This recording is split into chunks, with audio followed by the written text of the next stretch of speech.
The morning mist rolled over Clearwater Valley, thick and silent, when the first sirens shattered the calm. I had barely sipped my coffee when a knock at my cabin door announced the beginning of chaos. Linda Whitmore, HOA president and real estate developer, stood there, sharp heels clicking on my wooden porch, perfume overpowering the fresh pine scent.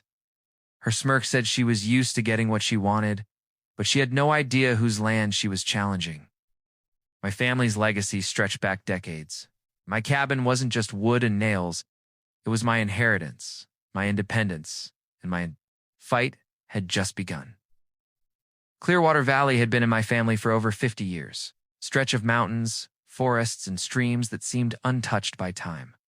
My grandfather bought the land in 1963, a sprawling 2,400 acres, for a price that now seems absurdly late, $100. But it wasn't just the money that mattered. It was the foresight. Timber rights, mineral rights, water rights, the entire enchilada. He had seen what the future might bring, and he made sure our family would always have a place to call home, a refuge from the world. I grew up here, spending every summer wandering trails, learning the smell of pine, the sound of a creek over stones, the way the wind moved through the trees. Grandpa taught me carpentry, patience, and the value of hard work. My hands learned the feel of tools, the resistance of wood, the precision of joining logs together to make something lasting. Those summers weren't just play, they were lessons in independence and survival. I learned that a cabin wasn't just a structure, it was a home, a statement, a legacy. Asterisk, when my parents died in a car accident, I inherited the land. At 28, I was suddenly not just a son, but a steward of everything my family had built. The valley, the forests, the cabin we'd spent years constructing, it all became mine. My grandfather had built an A-frame cabin, simple but sturdy. It's 1,200 square feet of space that included solar panels, a well, and a composting toilet. Completely off-grid, completely legal, and completely mine. I had fled the corporate world. Exhausted by software consulting jobs that drained my creativity and my soul, here I could breathe clean air, work remotely, and feel the freedom of independence that most people only dream about. No traffic, no office politics, just the mountains and me. I was a part of the land, and the land was a part of me. Asterisk for years. It was peaceful. I chopped firewood for winter, maintained trails, and repaired the cabin whenever a storm knocked a branch through the roof. I knew every inch of the property, the creak of the creek, the tallest pine, the hidden spring where I would refill my water bottles. I could track wildlife from deer to hawks and foxes, learning their habits, their paths, their rhythms. The valley had a heartbeat, and I had learned to listen. Even in solitude, I never felt alone. The legacy of my grandfather and parents surrounded me, a silent reminder of what had been built and why it mattered. I wasn't just living here. I was continuing a story decades in the making. Asterisk, then came the subtle signs that peace was slipping away. New developments appeared on the maps. Clearwater Estates. 32 luxury homes with prices ranging from $800,000 to $2 million, run by Whitmore Properties. The valley that had felt like it belonged only to us now had intruders, outsiders drawn by wealth rather than connection. Wow. And with them came Linda Whitmore, the president of the HOA, and the driving force behind the expansion. Picture her, 52 years old, bleach blonde hair and a helmet shape, driving a pristine white Escalade, her perfume overpowering and sharp. She was calculated, polished, and she wanted my land. The cabin my grandfather and I had built to fuel her development plans. I didn't know it yet, but her appearance in my life would mark the start of a relentless battle. Asterisk, it began with a letter, crisp and official, claiming that my cabin violated community standards.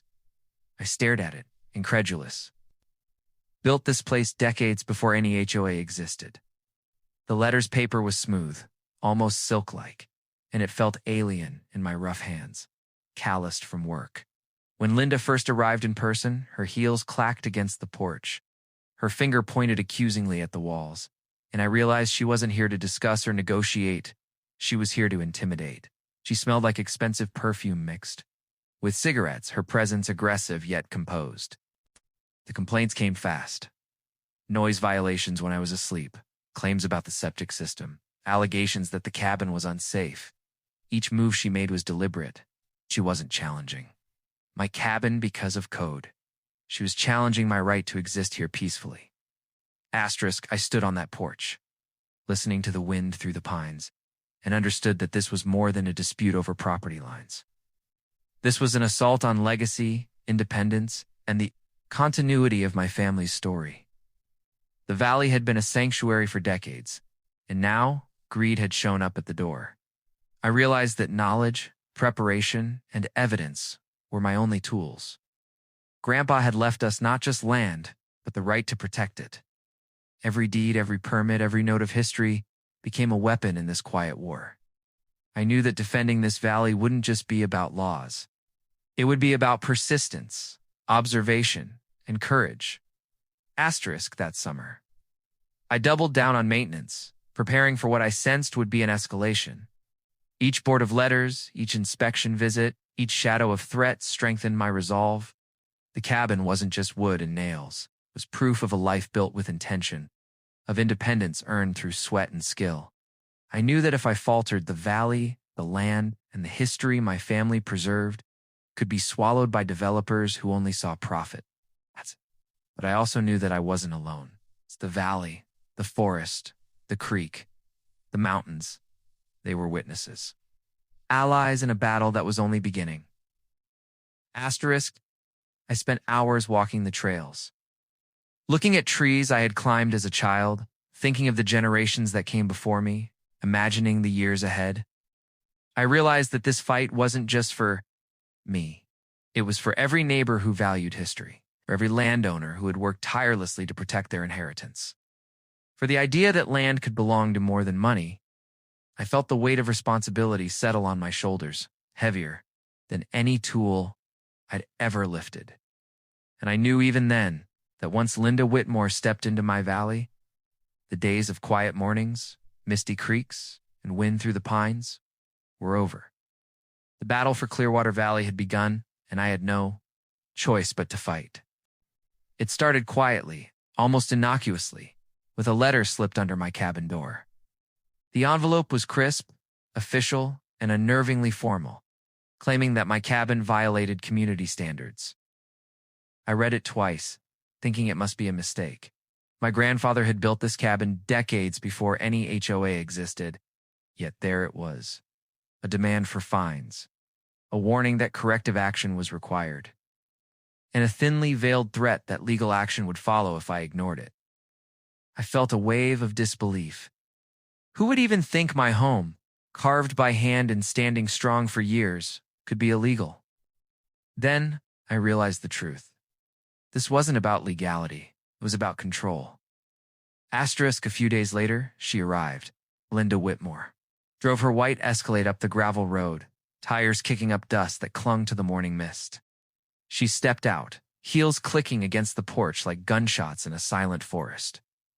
Perfume, sharp and cloying, mixed with the fresh pine scent, making it hard to breathe. She looked me over with disdain, her manicured nails pointing accusingly. At the cabin I had built, every plank laid by my hands. Her voice was calm but authoritative.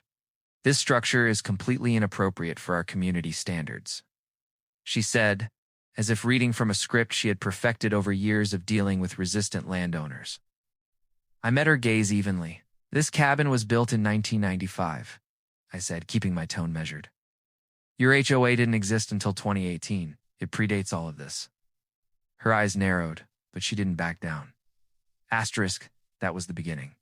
Complaints came almost daily. Noise violations were reported when the cabin was silent.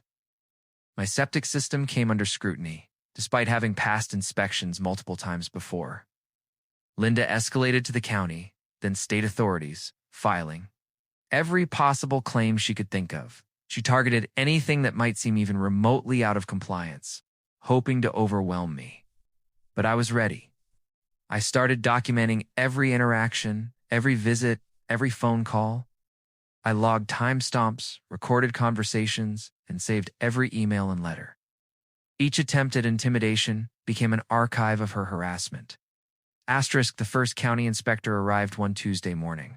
Jake Morrison, a seasoned inspector with calloused hands and a workman's gait, showed up apologetically. Got a complaint, he said, glancing at the cabin and then back at me. I have to check it out. You know how it goes, one invited. Him walked him through every corner. Showing permits from 1995, stamped and approved by his predecessor, he examined the septic system, the electrical wiring, the structural supports. His eyebrows rose repeatedly as he looked around. This place is built better than most houses in town, he admitted, scribbling notes on his clipboard. Who did the work? I told him about my grandfather and me, how we had spent summers constructing this cabin, learning and perfecting each detail. Jake shook his head, impressed. Anyone complaining about this is either blind or lying, he muttered. Linda, of course, was relentless. She began filing complaints with the State Department of Environmental Resources, claiming illegal sewage disposal. I called Marcus, my college friend who had switched from environmental science to law. Bring in a professional septic inspector, he advised. The next morning, Bob, a veteran inspector, arrived. His evaluation was meticulous. Water samples, soil analysis, structural reviews. By 10 a.m., the results were clear. My system was cleaner and safer than most municipal plants. Bob whistled in appreciation. I've seen million-dollar homes with systems half as good as yours, he said. The irony was delicious. While Linda tried to bury me under bureaucracy, her own development upstream was dumping gray water into the creek, something I discovered while researching county records. Her persistence escalated further.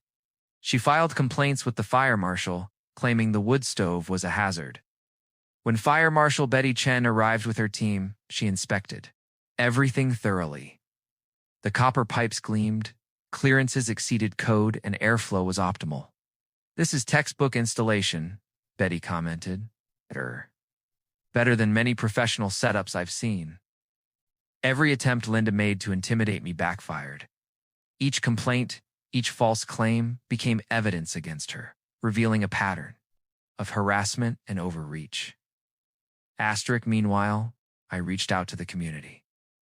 Old Pete, a retired logger, confirmed Linda had pressured him to sell his property for half its value. Maria, the diner owner, shared how she spread rumors of health code violations to intimidate long-standing business owners. Even new residents discovered overcharges and hidden fees in her development deals. Slowly, allies began to gather around me. The valley, once my private sanctuary, became a network of support. Proof that this fight wasn't just personal, it was about preserving a community from greed. Daily life turned into a tense rhythm. Sheriff's deputies would show up for bogus calls, noise complaints filed by the same number repeatedly. I documented each encounter, photographing timestamps, recording the crunch of gravel under their tires, capturing every detail. Linda's Escalade became a symbol of threat, parked outside county offices, signaling the next wave of harassment. Each action she took, each attempt to bend the system in her favor, only made her pattern more obvious. I began to compile evidence, filing everything carefully, understanding that the legal battle would not just be about defending my cabin. It would be about exposing her relentless abuse. By the end of the first month, it was clear that this was no ordinary HOA dispute. Linda Whitmore was methodical, aggressive, and morally flexible. Every false claim, every attempt to manipulate authorities, every visit to county offices became part of a growing dossier of her harassment. My grandfather's legacy, the land. The cabin, the forest was at stake, but I was no longer just defending property. I was defending history, community, and the principle that independence and hard work should not be crushed by greed. The fight had escalated, and I realized that to win, I needed not only evidence, but patience, strategy, and unwavering resolve. By summer's end, I had a clear picture. Linda Whitmore wasn't just a problem. She was a pattern. Her escalation tactics, the speed of her complaints, and the audacity of her claims revealed a predictable, repeatable strategy used against anyone in her way. I knew the next steps would be bigger courtrooms, injunctions, and legal maneuvers. designed to intimidate and exhaust. But for now, I had survived the first strike. I had documented, defended, and stood firm. The valley remained mine, but I understood that this was just the opening round. The fight for Clearwater Valley had intensified, and I had no intention of backing down. By the time I realized the full scope of Linda Whitmore's harassment, the valley had begun to feel like a battlefield. Each morning brought new letters, new complaints, new attempts to intimidate me into surrendering my land. But I wasn't. Facing this fight alone, the valley had eyes and ears that had witnessed decades of history. People who had lived here all their lives, whose families had worked these mountains for generations, began to speak up. Old Pete, a retired logger, was the first to break the silence. I met him one morning at Maria's diner, the smell of strong coffee and fresh pastries filling the small room. "They want us gone," he said, his voice low but firm, running a thumb along the worn handle of his coffee mug.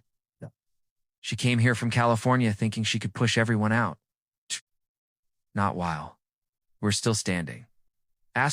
Maria Santos, the diner's owner, had fed generations of valley residents. She wiped down the counter as she spoke, each gesture precise, born from decades of practice. "She's spreading rumors about health code violations," she said. 30 years we've run this diner, never had a single complaint. Now suddenly, she's here, trying to force us to sell. It's not just your cabinets, everything we've built." I nodded, realizing she was right. This fight had grown. Beyond my own property, it was about the community, the valley, and the legacy that had been protected for decades. Even new residents began to come forward.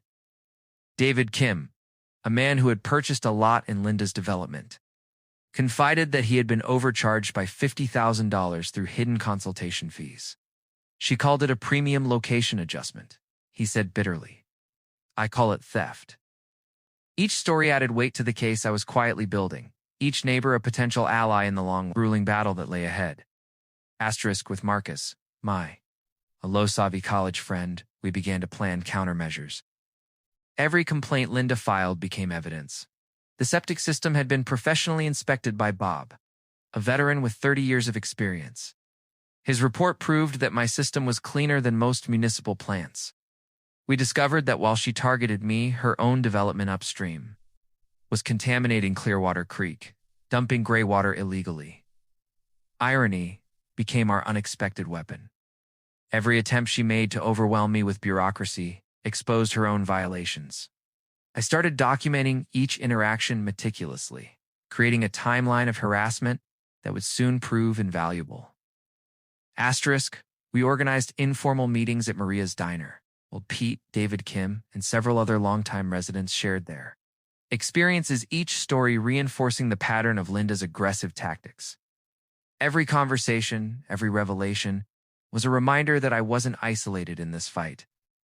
It was no longer just my battle, it was ours. The valley itself seemed to lean toward justice, the wind through the pines carrying whispers of collective resolve. Even daily tasks became acts of defiance. Cutting firewood, chopping logs with my chainsaw, maintaining trails, and repairing the cabin became statements. Logs split echoed across the valley like a message. We are not giving in. Neighbors began to notice, offering quiet nods of support, sharing stories of their own encounters with Linda's intimidation. The sound of gravel under her Escalade's tires no longer signaled fear. It became a call to document, to prepare, to fight back legally and strategically. I reached out to Sarah Chen, private investigator known for her no-nonsense approach, to help trace Linda's previous behavior. Over coffee at the diner, she laid out her findings. "Your Linda has a pattern," she said, tapping a thick folder filled with evidence. "She's targeted property owners in multiple communities, always adjacent to potential developments. She's been sued for conflicts of interest. A real estate license has been suspended before for undisclosed dual representation. And she owes significant back taxes on Montana properties." Each revelation made my coffee taste sweeter, the bitter sting of victory mingling with the warmth of caffeine. This was not just harassment. It was systematic, repeatable, and now fully exposed. Asterisk, with community allies and legal experts at my side, I started preparing for escalation. Sheriff's deputies continued to respond to bogus complaints, but now I documented each visit, noting time, date, and outcome. Phone calls were recorded, letters scanned, and every action taken by Linda cataloged. I created a digital and physical timeline, a comprehensive record of her harassment. Each attempt to intimidate me added more weight. To my eventual legal strategy, asterisk, by late summer, the pattern was undeniable. Linda's escalation, the frequency of her complaints, her attempts to manipulate local and state authorities, and the impact on multiple residents revealed a clear strategy designed to exhaust, frighten, and force compliance. But instead of breaking us, it unified the community. People who had once been cautious or fearful were now sharing information, corroborating incidents, and lending credibility to the evidence I was compiling. The valley itself seemed alive with resistance. Every creaking pine, every ripple of the creek, every shadow along the trails reminded me that this land had endured far longer than any individual's ambition. Asterisk, at the same time. We began planning proactive counterattacks. Legal filings, septic inspections, environmental reports, and documentation of her financial irregularities became our toolkit. We weren't just defending, we were exposing. Every false claim she made became evidence of her unethical and possibly illegal behavior. Every attempt at intimidation strengthened our position. Linda Whitmore was methodical, aggressive, and reckless, but we were prepared. Her game was predictable, and her arrogance would be her downfall. Asterisk, by the end of the chapter, it was clear. The battle had shifted. It was no longer only about my cabin or my family's land. It was about protecting a community, a valley, and a legacy. Each neighbor, each piece of evidence, each recorded interaction contributed to a growing narrative of resistance. The valley, once a quiet refuge, had become a stage for justice. And as I stood on the porch one evening listening to the wind rustle through the pines and watching the sunset behind the mountains, I felt a surge of resolve. We were ready. Linda Whitmore had started the fight, but she had underestimated what she was up against. The community, the land, and history itself were on our side. And the counterattacks were only beginning. Asterisk. The storm may have passed, but the war was only beginning. 2 days after the skies cleared, the neighborhood looked like a battlefield. Piles of debris lined the sidewalks, garbage bags stacked higher than mailboxes, and fallen trees waiting for city crews to haul them off. Everyone should have been focused on rebuilding, but not Linda. No, Linda had other priorities. That morning, as I sipped my coffee on the porch, I spotted her strutting down the street again, clipboard under one arm, cell phone pressed to her ear. Even from 50 feet away, I could hear her sharp, clipped voice cutting through the quiet. She wasn't talking about cleanup crews or repairs. She was talking about compliance. When she reached my driveway, she didn't waste a second. She pointed at the boat, then at me. "You're in violation, and the board has voted to fine you $250 a day until that thing is gone." I set my mug down slowly. "After everything this storm did, you're really worried about a boat?" "It's not a boat," she snapped, eyes flashing. "It's an obstruction, an unsightly, dangerous obstruction, and rules are rules." I glanced at the neighbors gathered a few houses, down clearing debris. They weren't even trying to hide the fact they were watching. One or two shook their heads. A couple muttered under their breath. People were tired, and Linda's obsession was starting to grate on everyone. I stepped closer, keeping my voice calm, but carrying. "You mean rules or profits?" Her eyes widened, just for a split second, before she smoothed her face into that smug mask she wore so well. "I don't know what you're talking about." "Oh, I think you do." I pulled out my phone, holding up the zoning email she'd sent. "This ring a bell? Marina expansion, removal of obstructions? Looks like you're less interested in our neighborhood and more interested in lining your pockets." A ripple went through the small crowd of neighbors. James crossed his arms, nodding slowly like he'd been waiting for me to say it. Linda's face flushed red. "That's a private document. You had no right—" "It was attached to your own email," I cut in. "You gave it to me." Her composure cracked. She sputtered, then snapped her mouth shut, clutching her clipboard so tight her knuckles turned white. But before she could recover, another voice spoke up. Mrs. Garcia, a sweet woman in her 70s, raised her hand from across the street. "Linda, we've all had enough. People lost shingles, fences, cars, and you're out here harassing him over a boat? Shame on you." A murmur of agreement rolled through the group. Linda spun on her heel, glaring at them. "This is about the integrity of the neighborhood. If you let one person break the rules, what's next? Trailers on every lawn? Junk everywhere?"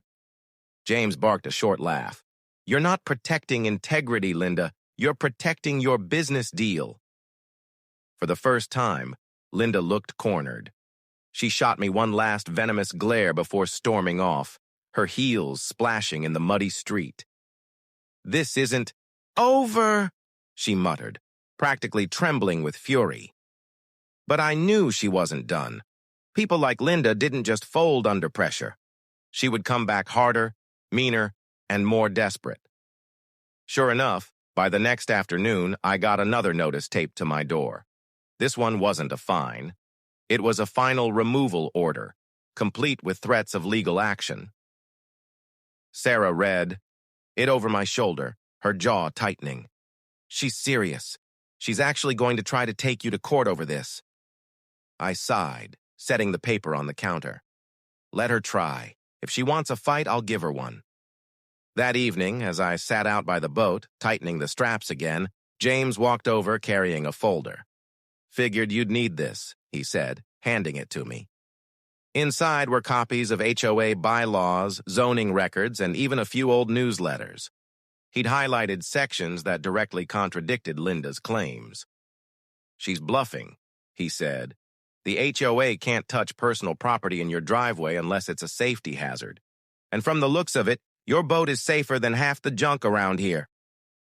Relief washed over me, but it was short-lived. Because when I looked up, I saw Linda across the street, standing in the shadows, watching. She wasn't alone. Beside her were two men in suits I didn't recognize. They were pointing at my house, my driveway, my boat. One of them was jotting notes on a pad.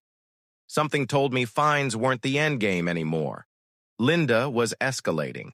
And if I didn't play my cards right, this fight wasn't just going to cost me money, it might cost me my home. The papers arrived on a Wednesday. I came home from work to find a thick manila envelope taped to my door, flapping in the wind like a warning flag. For a second, I thought it was just another HOA notice. But when I peeled it off and saw the bold black letters, "Notice of Legal Action," my stomach dropped. Inside was a summons.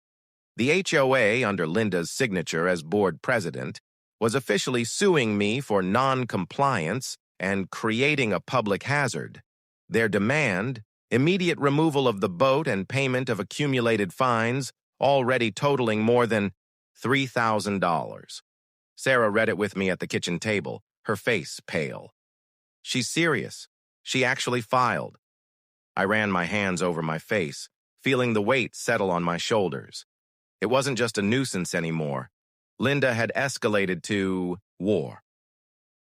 That night, I sat outside on the porch staring at the boat under the security light. The storm damage around the neighborhood was still everywhere. Loose tarps, broken fences, shattered mailboxes. But out of everything, Linda had chosen this. Me. James came over not long after, holding 2 beers. He didn't say much at first, just sat down beside me. Finally, he muttered, "She's unhinged, but she's got deep pockets. You'll need more than just common sense to beat her in court." He was right. The next morning, I called a lawyer. Her name was Rebecca Tran, sharp as a tack, with a no-nonsense attitude. After reviewing the documents, she leaned back in her chair, tapping her pen. This case is weak. HOA bylaws don't override state property rights. But, she said, narrowing her eyes, she's counting on intimidation. Most people cave before it even gets this far. She wants you to bleed money in legal fees until you give up. I clenched my fists. I'm not giving her that satisfaction. Rebecca smiled faintly. Good. Then we fight. The first hearing came fast. Walking into that courtroom was like stepping into Linda's arena. She was already there, sitting. At the plaintiff's table with her two suit-wearing companions, HOA lawyers, no doubt. She shot me a smug smile as if victory was already hers. But when Rebecca strode in, cool and confident, that smile faltered. The judge, an older man with silver hair and glasses, called the case. Linda's lawyer launched into a speech about community standards and unsightly obstructions, waving photos of my boat like they were evidence of a crime. Then Rebecca stood, calm, precise. She laid out the facts, the bylaws, the zoning laws, the lack of any safety violations. Then she dropped the real hammer, the email Linda had accidentally sent me about the marina deal. The judge's eyebrows rose. Is this accurate, Mrs. Benton? He asked, turning to Linda. Linda's face turned crimson. Irrelevant, she snapped. This isn't about me, it's about... The judge cut her off. Answer the question. For the first time, Linda stammered. I don't recall... Rebecca slid another copy of the email across the table. Your Honor, this clearly demonstrates a conflict of interest. My client's boat is being targeted not because of safety, but because of personal financial gain. The room went still. Even Linda's own lawyers shifted uncomfortably. The judge sighed. This matter is far from resolved, but I'll tell you right now I don't like what I'm seeing. Court is adjourned until further review. As the gavel fell, I caught Linda's eye. Her smug smile was gone. In its place was something sharper. Cold, seething fury. But if I thought that would slow her down, I was wrong. The very next week, I woke up to find the boat vandalized. Deep scratches carved into the paint, ropes cut, one tire on the trailer, slashed. Sarah gasped when she saw it. Oh my God, who would do this? We both knew the answer, but proving it was another matter. I filed a police report, set up security cameras, and reinforced the straps. If Linda wanted to play dirty, fine. I could play smart. That night, I sat on the porch again, watching the boat under the harsh glow of the floodlight. The fight had started with HOA rules. Now it was something bigger, something personal. Linda wanted me broken, humiliated, forced to bow. But as I looked at that scratched boat, I made a silent promise. She had no idea who she was messing with, because I wasn't fighting just for a parking spot anymore. I was fighting for my home, my family, my dignity, and I wasn't backing down. The night before the final hearing, the storm returned. Rain hammered against the windows, thunder rolling across the sky like distant cannons. I stood at the porch again, staring at the boat. It looked worn from the vandalism and weather, but it was still standing, like me. I knew tomorrow was it. Linda had pulled every dirty trick she could. Now it was time to end this. The courthouse felt heavier this time. The air buzzed with tension. Neighbors from the subdivision had shown up too, some out of curiosity, others because they were sick of Linda's reign. Sarah sat behind me, her hand gripping mine tightly. Linda walked in like she owned the place, dressed in an expensive navy suit. Her chin was high, but her eyes flicked nervously toward the crowd. The judge took his seat, flipping through the stack of papers. We're here to resolve Benton versus Miller, HOA dispute regarding boat storage. Linda's lawyer went first. Again, hammering the same tired arguments. Unsightly, against bylaws, community hazard. But this time, Rebecca was ready. She called the first witness, James. He testified about how Linda had personally harassed me, about the late-night confrontations, the threats, the sudden anonymous complaints that only ever seemed to come from her. His words painted Linda as a bully, not a leader. Then came the bombshell. Rebecca displayed footage from my new security cameras. The grainy but clear video showed a figure creeping into my driveway late at night. The person carried a knife, slashing the boat's trailer tire before hurrying away.